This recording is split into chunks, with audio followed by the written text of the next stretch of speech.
বেনারস এসেছি, অথচ কাশী ভাণ্ডারের চাট খাবো না, তাই কি হয়?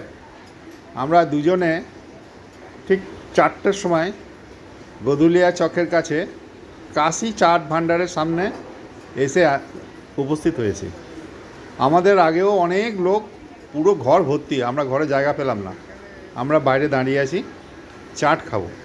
তো চাট শুরু হলো, চাট শুরু হতে দেওয়া শুরু হয়েছে, আমরা দাঁড়িয়ে আছি, একের পর এক তৈরি হচ্ছে, চলে যাচ্ছে আমার চোখের সামনে, কিন্তু আমি পাচ্ছি একটু দেরি করে।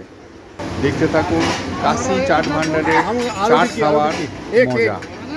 हाँ नहीं पार्सल पार्सल हाँ समय लगेगा। अरे हम कितना टाइम से खड़ा है और कितना टाइम खड़ा रहेगा? हमारे पाँव में प्रॉब्लम है और वो है। और भाई साहब देंगे हमको टमाटर चाट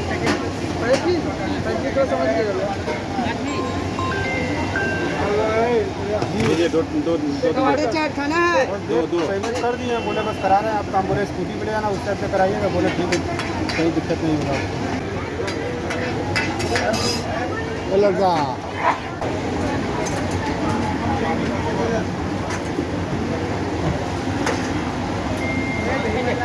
आलू टिक्की दे दो ना भैया, हमारा होता ना अभी फिर फोन आ गया। एक आलू टिक्की दो ना। ओ भैया बाप रे, ये हो गया।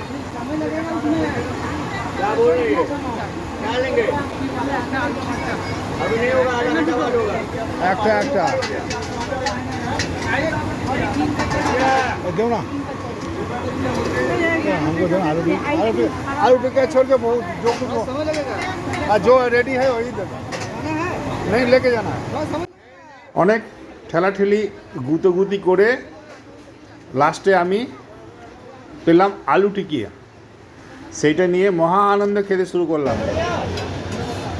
এটাই বিখ্যাত কাশী চাট ভান্ডারে আলু টিকিয়া।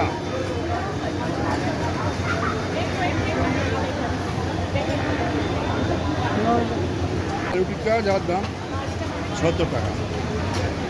সত্যি খেতে অনবদ্য এই কাশী চাট ভাণ্ডারের আলু টিকিয়া। মোটামুটি যেগুলো আইটেম আছে সব 70-80 টাকার ভেতরে। আমি মহা আনন্দে খাচ্ছি এবং আশেপাশের লোকজন খাচ্ছে। সন্ধ্যাকালীন তো আরও ভিড় হয়, সেই চিত্র পরে দেখানো হবে। জয় বাবা বিশ্বনাথ।